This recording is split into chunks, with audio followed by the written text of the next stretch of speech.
All right, time to ride home. Let's take a look at the temperature.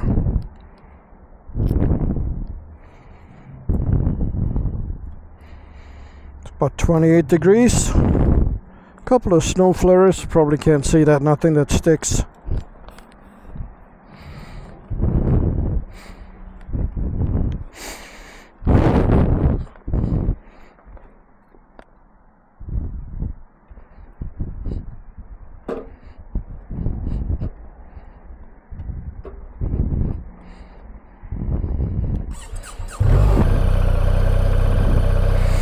Turning on the heated vest,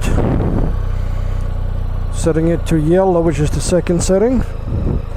Got the heated grips on the second level, so I have one more to make it hotter, and the seat on the third level, which is the hottest setting. All right.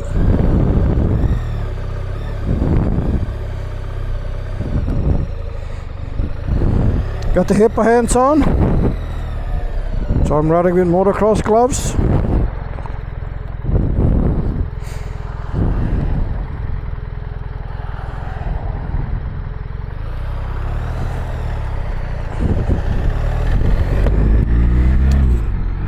So 28 degrees, motocross gloves, as long as you have the hippo hands, that works perfectly well.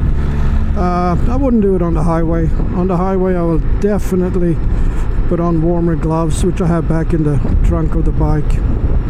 By riding here between traffic lights and hitting maybe 50 miles an hour with the heated grips on, it's more than enough just to use the motocross gloves. I like the dexterity.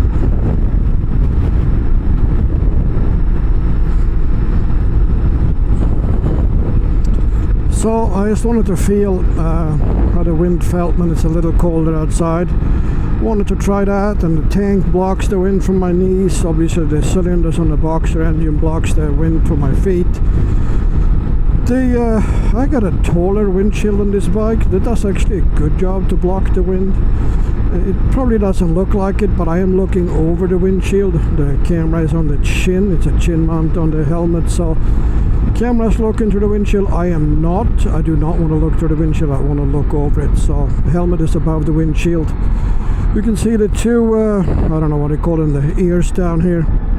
I changed them to a little more smoked than the stock clear ones, but they do a good job blocking the air as well, plus the hippo hand, so it's kind of nice here.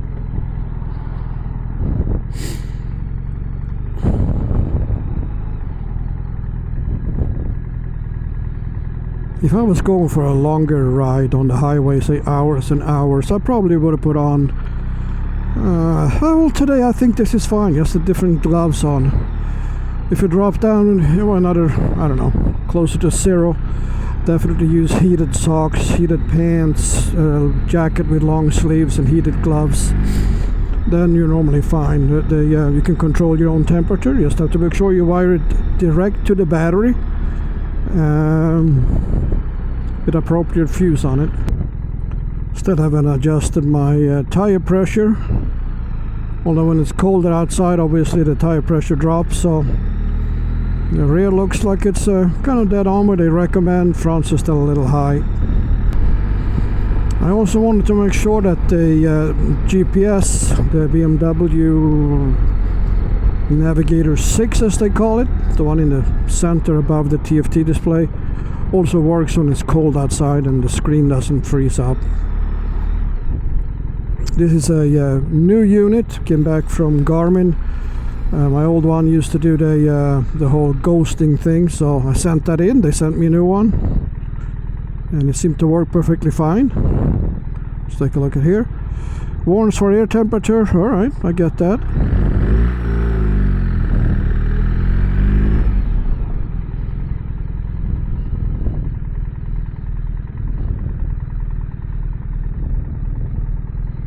Well, screen works, I like that. I can feel the saddle heat, although I have the saddle on the highest position as far as heat goes. It does not get as hot as the old seat did on the 1250. We actually had 5 different levels there, and the highest one got really hot, I would say this one does not. Grips absolutely definitely get as hot as they did on the 1250s. I only have it on the second, which is, you know, it's only 3 different levels, 1, 2 and 3 here, but they're nice and toasty. And as far as my gear, you can see 28 degrees Fahrenheit. I'm not going fast, I'm going 50 miles an hour, so not a big deal. I'm wearing a Climb Badlands Pro suit, a jacket and pants, just wearing a pair of CD ADV boots.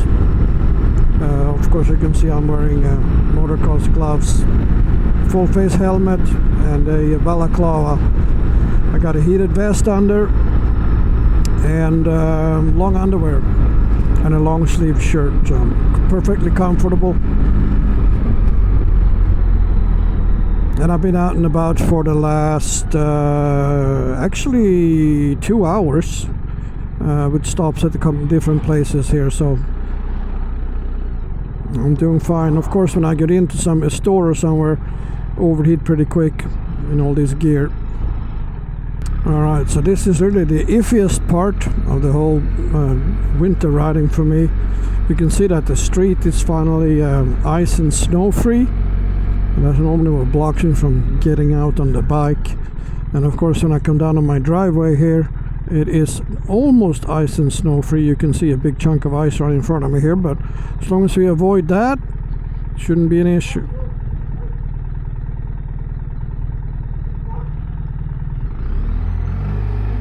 Alright, let's get in here.